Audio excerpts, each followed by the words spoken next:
ওকে, তাহলে দেখো সর্বপ্রথম তোমাদেরকে একটা জিনিস দেখাই, সেটা হচ্ছে কি HSC notebook English second paper HSC 2025 batch preposition practice 3, যেটা স্পেশাল সাজেশন ভিত্তিক।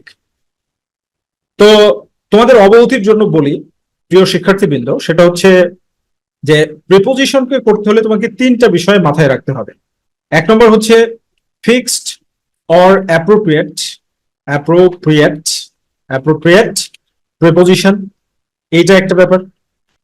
দ্বিতীয় নাম্বার যেটা, সেটা হচ্ছে বেসড অন মিনিং, এটা একটা ব্যাপার।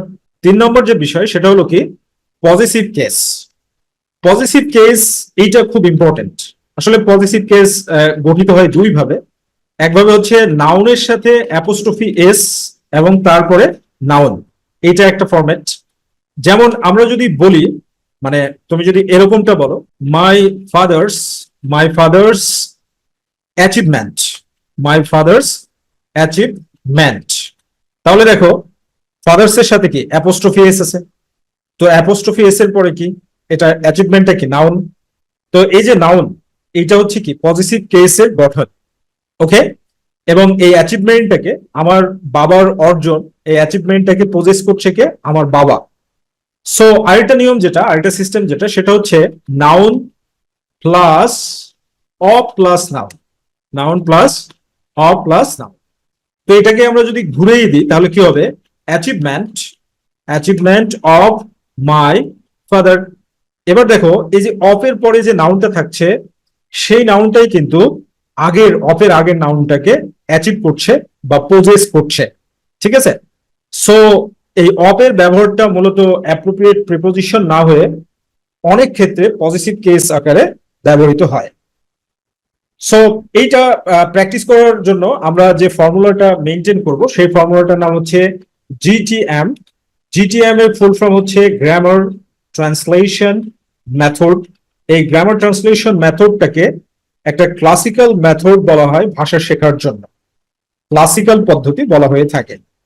তো গ্রামার ট্রান্সলেশন মেথড আমাদেরকে এই পরামর্শ দেয় যে যে অবশ্যই স্টুডেন্টরা ভেঙে ভেঙে ট্রান্সলেট করে পড়বে, তাহলে তাদের মধ্যে মানে আলটিমেটলি ন্যাচারাল সিস্টেমে ইংলিশের যে এক্সপার্টাইজ, সেটা কিন্তু এস্টাবলিশড হবে। তাহলে দেখো এখানে কি বলছে, ভেঙে ভেঙে পড়া মানে কি, এ craft work is, craft work মানে হচ্ছে কারুকার্য, হাতে তৈরি করা যে কাজগুলো সেগুলোকে বোঝানো হচ্ছে ক্রাফট ওয়ার্ক। তাহলে এ ক্রাফট ওয়ার্ক ইজ একটা কারুকার্য হলো অ্যান অ্যাপ্লাইড ফর্ম, একটা প্রয়োগকৃত ফর্ম। এখানে ফর্ম বলতে আকার গঠন, F O R M form, এটা ভার্ব হিসেবে ব্যবহৃত হয়, আবার নাউন হিসাবেও ব্যবহৃত হয়। ভার্ব হিসেবে ব্যবহৃত হলে এর মিনিং হচ্ছে গঠন করা। ঠিক আছে, ভার্ব হিসেবে ব্যবহৃত হলে এর মিনিং হচ্ছে কি গঠন করা, কিন্তু যখন নাউন হিসেবে ব্যবহৃত হবে তখন হচ্ছে ধরন বা আকার। ঠিক আছে, এইরকম। তাহলে অ্যাপ্লাইড ফর্ম মানে একটা প্রয়োগকৃত আকার বা ধরন। তারপরে দেখো এরপরে গ্যাপ দেওয়া আছে, তো গ্যাপে এটা অ্যাপ্রোপ্রিয়েট প্রিপোজিশন না, এটা বেসিক্যালি মিনিং বেসড বা পজিটিভ কেস এর আকারে ব্যবহার হবে। আর্ট শিল্প, সোশ্যাল অ্যান্ড কালচারাল প্রোডাক্ট, একটা সামাজিক এবং সাংস্কৃতিক পণ্য, রিফ্লেক্টিং প্রতিফলিত করে, দি ইনক্লুসিভ নেচার বিশেষ প্রকৃতি। তারপরে দেখো আবার গ্যাপ দেওয়া আছে, ফক ইমাজিনেশন লোক কল্পনার। তো এই গ্যাপের মিনিং এর উপরে বেস করেই হবে।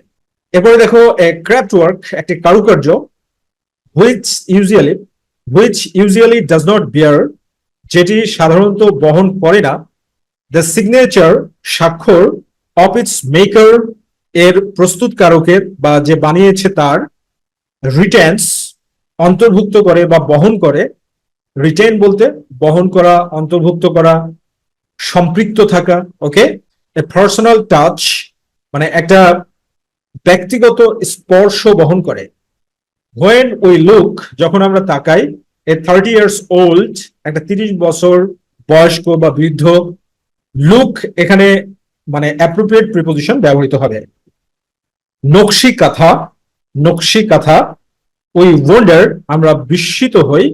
এরপরে দেখো গ্যাপ দেওয়া আছে, এখানেও অ্যাপ্রোপ্রিয়েট প্রিপোজিশনের ব্যবহৃত হবে। ইটস মোটিভ, মোটিভ মানে হচ্ছে বিশেষ গঠন মোটিভ মানে বিশেষ গঠন, ইটস মোটিভ এর বিশেষ গঠনে বা কারুকার্যে, অ্যান্ড ডিজাইনস এবং নকশায়, দ্যাট পয়েন্ট যেটা পয়েন্টের সাথে মানে অনেকগুলো প্রিপোজিশন ব্যবহৃত হয়ে অনেক ধরনের অর্থ প্রকাশ করে। ঠিক আছে, পয়েন্ট পয়েন্ট মানে নির্দেশ করা। ঠিক আছে, আমরা বলি না পয়েন্ট নির্দেশ করে। তারপরে গ্যাপ দেওয়া আছে দি আর্টিস্টিক ইনজিনিউইটি মানে হচ্ছে শৈল্পিক বিশুদ্ধতা, শৈল্পিক যে সচেতনতা, বিশুদ্ধতা, ইনজিনিউইটি মানে কোনো আর্টিফিশিয়ালিটি নাই এইটা, অ্যান্ড এবং the presence of the maker এবং হচ্ছে প্রস্তুতকারকের উপস্থিতি। তারপরে দেখো গ্যাপ দেওয়া আছে ইট। তাহলে এখানে প্রস্তুতকারকের উপস্থিতি এই জায়গাতেও কিন্তু মিনিং এর উপরে বেস করে প্রিপোজিশনটাকে বসাতে হবে। দ্য ফ্যাক্ট দ্যাট বিষয়টি হলো যে উই ডু নট নো আমরা জানি না, হার নেম তার নাম, অর এনি আদার ডিটেল অথবা অন্য কোনো তথ্য, বিস্তারিত তথ্য। তারপরে দেখো গ্যাপ দেওয়া আছে her does not take anything, does not take নেয় না এনিথিং কোনো কিছু। তারপরে দেখো গ্যাপ দেওয়া আছে ফ্রম আওয়ার অ্যাপ্রিসিয়েশন আমাদের মূল্যায়ন থেকে। তারপরে কি দ্য আর্টিস্ট শিল্পীর, তার আগে গ্যাপ দেওয়া আছে। ইনডিড প্রকৃতপক্ষে, দি ইন্টিমেট নেচার মানে হচ্ছে একেবারে ঘনিষ্ঠ প্রকৃতি, ইন্টিমেট মানে হচ্ছে ঘনিষ্ঠ নিকটবর্তী, নেচার মানে প্রকৃতি। তারপরে দেখো গ্যাপ দেওয়া আছে কাঁথা, and the tactile feeling, tactile মানে হচ্ছে স্পর্শ কাতর, মানে অনেক যত্নের একটা জিনিস। ঠিক আছে, সেটাকে বোঝানো হয় টেকটাইল দ্বারা। ফিলিং অনুভূতি, ইট জেনারেটস এটা উৎপন্ন করে, অ্যানিমেট এখানে অ্যানিমেট বলতে প্রাণবন্ত করে তুলে দ্য ওয়ার্ক কাজটিকে, and make it very inviting এবং এটাকে খুবই আমন্ত্রণমূলক করে তোলে। সো মিনিংটা করে নিলাম। তো এবার আমি তোমাদেরকে আরো একটা জিনিস দেখাই। যদি এরকম একটা বই তোমাদের কাছে থাকে যেখানে ফ্রেজ ওয়াইজ মিনিং করে সুন্দরভাবে দেওয়া আছে, যেমন এ ক্রাফট ওয়ার্ক ইজ একটি কারুকার্য হলো, অ্যান্ড অ্যাপ্লাইড ফর্ম একটি প্রয়োগকৃত রূপ, আর্ট শিল্পের, সোশ্যাল একটি সামাজিক, অ্যান্ড কালচারাল প্রোডাক্ট এবং সাংস্কৃতিক পণ্য, রিফ্লেক্টিং প্রতিফলিত করে, তাহলে এরকম একটা বই তোমাকে কতটা হেল্প করবে অবশ্যই কমেন্ট করে জানাবে। আর আমরা এইভাবেই আমাদের HSC notebook English second paper, এই যে আমাদের এইচএসসি নোটবুক ইংলিশ সেকেন্ড পেপারটাকে তোমাদের জন্য মনোরম ভাবে সাজিয়েছি। ঠিক আছে, সো বইটাকে কালেক্ট করে নাও। বইটাকে কালেক্ট করে নিলে মানে তুমি ইংরেজিতে বস হবেই। ঠিক আছে, তো চলো এবার আমরা অ্যান্সার গুলো লিখি। অ্যান্সারে কি বলা হচ্ছে, এ ক্রাফট ওয়ার্ক ইজ একটা কারুকার্য হলো, অ্যান অ্যাপ্লাইড ফর্ম একটা প্রয়োগকৃত রূপ। এবার দেখো এই যে আমরা পজিটিভ কেসের কথা বললাম না, একবার অফ বসিয়ে দিই তাহলে কি হচ্ছে, অফ আর্ট শিল্পের, কিসের, শিল্পের। তার মানে এই আর্টটা কি করছে, এই ক্রাফট ওয়ার্ককে প্রজেস করছে। এজন্যই আমি বলেছিলাম যে পজিটিভ কেসের দুই ধরনের গঠন রয়েছে। ঠিক আছে, এ সোশ্যাল অ্যান্ড কালচারাল প্রোডাক্ট একটি সামাজিক এবং সাংস্কৃতিক পণ্য, রিফ্লেক্টিং প্রতিফলিত করে, দি ইনক্লুসিভ নেচার বিশেষ প্রকৃতি, এরপরে আবার অফ ব্যবহার করে দিলে হয়ে যাচ্ছে, তাহলে পজেস হয়ে যাচ্ছে মিনিংটা। অফ ফক ইমাজিনেশন লোক কল্পনার। দেখো লোক কল্পনা কোনটাকে পজেস করছে এখানে পজিটিভ কেসের গঠনে, লোক কল্পনা কোনটাকে পজেস করছে, দ্য ইনক্লুসিভ নেচারকে পজেস করছে। ক্রাফট ওয়ার্কের যে ইনক্লুসিভ নেচার সেটাকে পজেস করছে, সেটাকে অর্জন করছে।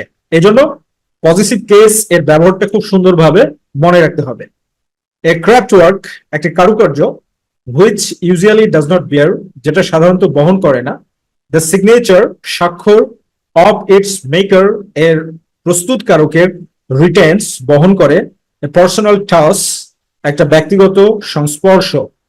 হোয়েন উই লুক যখন আমরা তাকাই, লুক অ্যাট যদি বলো, লুক অ্যাট মানে হচ্ছে কোনো কিছুর দিকে তাকানো। তাহলে আমরা এখানে যদি অ্যাট ব্যবহার করি তাহলে মিনিংটা কি আসছে দেখো, যখন আমরা তাকাই, হোয়েন উই লুক অ্যাট যখন আমরা তাকাই, কোন দিকে তাকাই, এ 30 years old নকশি কাঁথা, 30 বছর বয়সের একটা নকশি কাঁথার দিকে, উই ওয়ান্ডার, আমরা বিস্মিত হই, অ্যাপ্রোপ্রিয়েট প্রিপোজিশন এখানে অ্যাট, ওয়ান্ডার অ্যাট, বিস্মিত হওয়া, ইটস মোটিভ, এর কারুকার্যে, স্পেশাল যে কারুকার্য সেই কারুকার্যে, অ্যান্ড এবং ডিজাইনস এবং নকশায়, দ্যাট পয়েন্ট যেটা নির্দেশ করে, কোন দিকে নির্দেশ করে, এজন্য এখানে টু বসাতে হবে, দিকে নির্দেশ করছে। Okay, that point to the artistic ingenuity, artistic ইনজিনিউইটির দিকে নির্দেশ করে। অ্যান্ড এবং দ্য পার্সোনাল, সরি, অ্যান্ড এবং the presence of the maker, মেকারের যে প্রেজেন্স, উপস্থিতি, ইন ইট, এর মধ্যে, তাহলে এখানে কি হবে, ইন ইট, এর মধ্যে। ওকে, এর মধ্যে বলতে নকশি কাঁথার মধ্যে। দ্য ফ্যাক্ট দ্যাট, বিষয়টি হলো যে, উই ডু নট নো, আমরা জানি না, হার নেম, তার নাম, অর এনি আদার ডিটেল, কোনো বিস্তারিত তথ্য। তারপরে দেখো এখানে হার দেওয়া আছে, এজন্য আমরা সরাসরি অ্যাবাউট ব্যবহার করে দিই, অ্যাবাউট হার, তার সম্পর্কে, তার সম্পর্কে আমরা বিস্তারিত কোনো তথ্য জানি না। আর does not take anything, take anything, anything এখানে তোমার অ্যাডভার্ব হিসেবে কাজ করছে, এজন্য টেক এর পরে এখানে অ্যাপ্রোপ্রিয়েট প্রিপোজিশন অ্যাওয়ে ব্যবহার হবে। ঠিক আছে, অ্যাওয়ে, অ্যাওয়ে ব্যবহার হবে। টেক অ্যাওয়ে মানে কেড়ে নেওয়া, টেক অ্যাওয়ে মানে কি, কেড়ে নেওয়া। Okay, so does not take anything away, কোনো কিছু কেড়ে নেয় না, অ্যাওয়েটা অ্যাডভার্ব হিসেবে কাজ করছে। ফ্রম আওয়ার অ্যাপ্রিসিয়েশন, আমাদের মূল্যায়ন থেকে, আমাদের মূল্যায়ন থেকে বলতে, এবার এই যে আমাদের মূল্যায়ন, এটাকে পজেস করছে অফ দ্য আর্টিস্ট, এজন্য এখানে আমরা অফ প্রিপোজিশন ব্যবহার করলাম, অফ দ্য আর্টিস্ট, শিল্পী। ওকে, ইনডিড, প্রকৃতপক্ষে, দি ইন্টিমেট নেচার, মানে ঘনিষ্ঠ প্রকৃতি, অফ নকশি কাঁথা, নকশি কাঁথার, অফ, এই নকশি কাঁথাটা পজেস করছে কাকে, ইন্টিমেট নেচারটাকে, এজন্য পজিটিভ কেসের ব্যবহার, এটা খুবই গুরুত্বপূর্ণ একটা ব্যাপার। অ্যান্ড এবং দ্য টেকটাইল ফিলিং, মানে স্পর্শকাতর যে অনুভূতি, it generates animate the work and make it very inviting. So এইভাবে বুঝে বুঝে তোমাকে প্র্যাকটিস করতে হবে। তুমি সায়েন্সের স্টুডেন্ট হও আর আর্টস বা কমার্সের হও, এভাবে বুঝে প্র্যাকটিস না করলে তুমি তোমার ইংলিশটাকে নেক্সট লেভেলে নিয়ে যেতে সক্ষম হবে না। তো এর জন্য আমাদের এইচএসসি নোটবুক ইংলিশ সেকেন্ড পেপারটা অনেক বেশি হেল্পফুল হবে তোমাদের জন্য, এজন্য এটাকে কালেক্ট করে নাও। Okay, thank you very much, be happy and successful.